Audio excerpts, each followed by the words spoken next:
Good morning, Prime Minister Trudeau.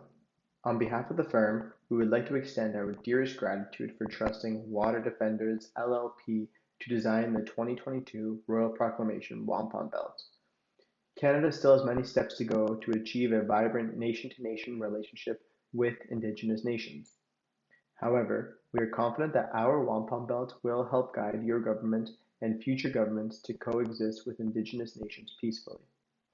After rigorous consultation with many Indigenous nations and their elders, our wampum belt incorporates Indigenous symbology to present a peaceful coexistence strategy while drastically improving Canada's approach to human-induced global warming and environmental degradation. Upon contracting our firm, we set out to determine the most pressing issues that would help Canada reflect on its wrongdoings while also achieving reconciliation and sustainable development. The first issue asks how Canada can adopt a seven generations framework to achieve its climate and sustainability goals while subsequently utilizing intensive resource extraction methods. Secondly, what role do the land and water have in preserving a seven generations framework?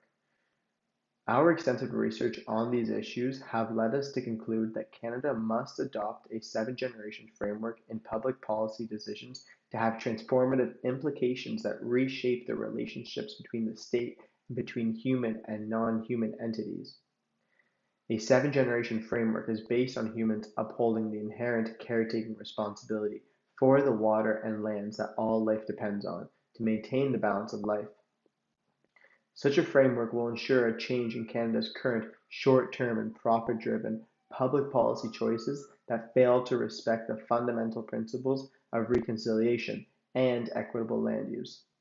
Ultimately, this shift will also ensure Canada meets their climate commitments while reducing environmental degradation. Land and water are paramount to a plurality of Indigenous nations for spiritual, cultural, and survival purposes. A Cree creation story highlights how interconnected land and water are with each other and humans. The story mentioned how the creator warned Wajakak, if you do not keep the ground clean, I will take everything away from you and you will be miserable. As Indigenous knowledge systems around land and water are viewed as inextricably linked to each other and the well-beings of humans, we chose to utilize the symbology of the white pine tree and place it beside seven generations that are underlined by a river. The white beads symbolize purity, simplicity, and cleanliness, while the purple beaded background symbolizes strength and transformation. A foundational belief for many Indigenous nations is their spiritual and physical relationship with water, which is the backbone of all life. Like humans, water must be viewed as a living force that must be nurtured, protected. The thick wavy line at the bottom of the belt represents the continuous flow of water, a metaphor for the steady, uninterrupted, and permanent relationship Indigenous nations hope to build with the Canadian government. More so, it is a metaphor that signifies the trust and care that we should put into maintaining this relationship well into future generations. Anishinaabe knowledge systems recognize how relationships give way to many rights and responsibilities, which is why our firm chose the thick white river to represent the ongoing dedication to collaboration, reciprocity, and trust between both nations in the future. Also, trees from many Indigenous nations represent hope for the future, as trees will remain on Earth long after we die and help the next generation. We included a white pine tree as a metaphor to depict how peace is similar to a strong, tall, thick, white pine whose long branches offer a safe place for all people from all nations to unite and commit to renewing their relationship. A white pine's immense roots, deeply embedded into the ground, provide a stable and firm foundation for future relationships to be based upon, while also helping guide future generations. Like peace, the more the tree is nurtured, the larger it grows, creating space for more and more people to join together. Lastly, we have chosen to utilize in our wampum belts the image of seven people to represent seven generations.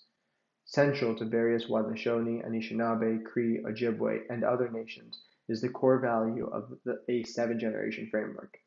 This value considers those generations who, though not yet born, will inherit this world. Present-day decisions have long-lasting impacts, and through the value of the seven generations, nations are taught to respect the world in which they live in as they borrow it from future ones. We are calling on the Canadian government to recognize this knowledge system and incorporate it into public policy decisions to begin renewing the nation-to-nation relationship with Indigenous nations that will assist in upholding the integrity and respect for the earth. This value should guide how we interact with the earth, utilize the plants, animals, and mineral gifts, and treat one another. All decisions moving forward should be carried out with 7 generations in mind to ensure we leave behind a sustainable earth and healthy relationships. Also, by adapting the values and beliefs the symbology represents, Canada can begin to implement reconciliatory policies that will ensure Indigenous nations have a role in helping combat climate change by adopting inherent practices and frameworks Indigenous nations have utilized for thousands of years. Our wampum belt is also a call to action for the Canadian government to realize that life is fragile and never guaranteed, and what we do on Earth has devastating impacts on our short-term and long-term health. Life is about maintaining a balance, and the negative health implications resulting from our actions show how life always maintains a balance. Nothing comes without a cost. From rare earth mining to old-growth logging, Canada practices various industrial extraction methods without regard for future generations. Many of these projects are approved without considering the consequences for these next generations.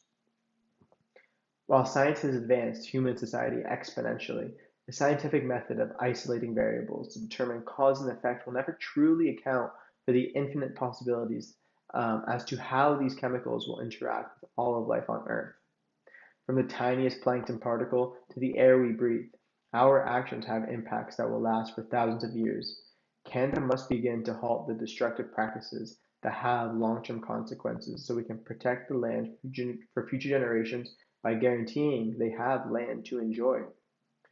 The tree in our wampum belt beside the 7 generations and above the river represents eternal peace and harmony amongst the people, land, and water. The juxtaposition of this symbology demonstrates how interconnected humans are with the environment and the need to preserve nature to ensure future generations will thrive. However, the current reality of Canadian industrial practices threatens the balance of life and ignores the long-term, irreparable environmental damage. We suggest the Canadian government mandate a strict 7 generations analysis when conducting environmental assessments if a proposed project threatens subsequent generations. These should be sufficient grounds to order an alternative proposal to be presented in consultation with Indigenous nations. Our firm strongly encourages the Canadian government to engage in community-based Indigenous research to prioritize each community's concerns and ways of knowing. Indigenous knowledge and worldviews must be increasingly become a starting point to transition to a 7 generation framework sensitive to each community's needs. Indigenous nations often follow principles of two-eyed seeing, meaning to learn from one eye the strength of Indigenous knowledge systems and with the other the strengths of Western knowledge systems. Our firm has found that Canadian government has failed to incorporate any two-eyed seeing principle, which continues to prolong the water and land insecurity most Indigenous nations face. The Canadian government has continuously exploited water sources on Indigenous nations' territories and has left these critical resources entangled in colonial exploitation. Ultimately, our firm is calling on the Canadian government to implement a 7 generations framework that will ensure the land is here for future generations to achieve reconciliation. Thank you so much for your time, Prime Minister Trudeau. Have a great day.